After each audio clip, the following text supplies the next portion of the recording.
In today's video, we're going to be having wastewater filtration sample test number 2.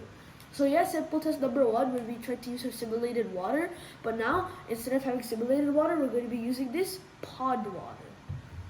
So we're going to take our pH strip, and just like we did with the simulated water, we're going to record and see where the pond water category records it. So I'm already thinking that it will go in a neutral zone because it somewhat reaches the requirements to be in the neutral for pH strip. So not 100% sure, but let's test it. The pond water looks very cloudy and it may have some sediments here and there. You can see the mold in the bottom. So now we're gonna go and test it. Okay, I'm gonna lift it up. If you look over here, it matches with 7, which is actually pretty good. But it does have that mold, and it has all the algae and all of that cloudy material inside of it. So we're gonna filterize this pond water using our DIY filter, which contains pebbles, activated charcoal, 3 cups of sand.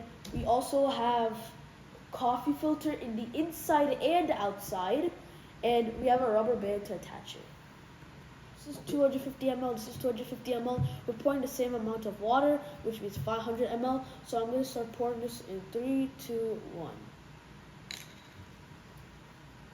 Our goal is just to have clear water with no mold and sediments. We're not going to worry about the pH strip that much.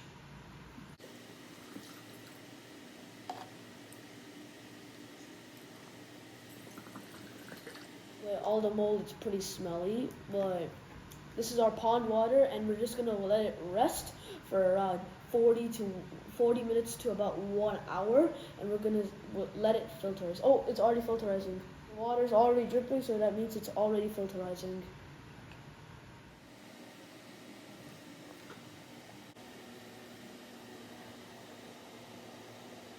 It's been 8 hours. Now we're gonna test our pH strip. Then after that, we're gonna test how much water we reclaimed. But first, it's the pH strip. So, alright. So I have our pH strip. We're just gonna dip it in. Alright, I'm pulling it back out. So, like expected, it matches 7. So that means it's neutral at most, and this is clear water. Previously, we've seen lots of mold at the bottom, and we've also seen many cloudy particles inside of the water.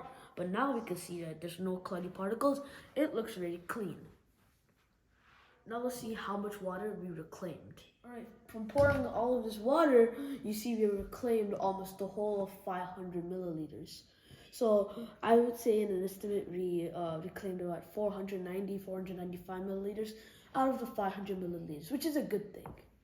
So in our simulated water, the reason why we reclaimed a bit less was because it had all the topsoil and all the other sediments, which was getting in the way. That occupied the space, hence making less hence we didn't have that much water. Here there's not any sediments there's little to no sediments at all, and because of that we were able to get almost all this water.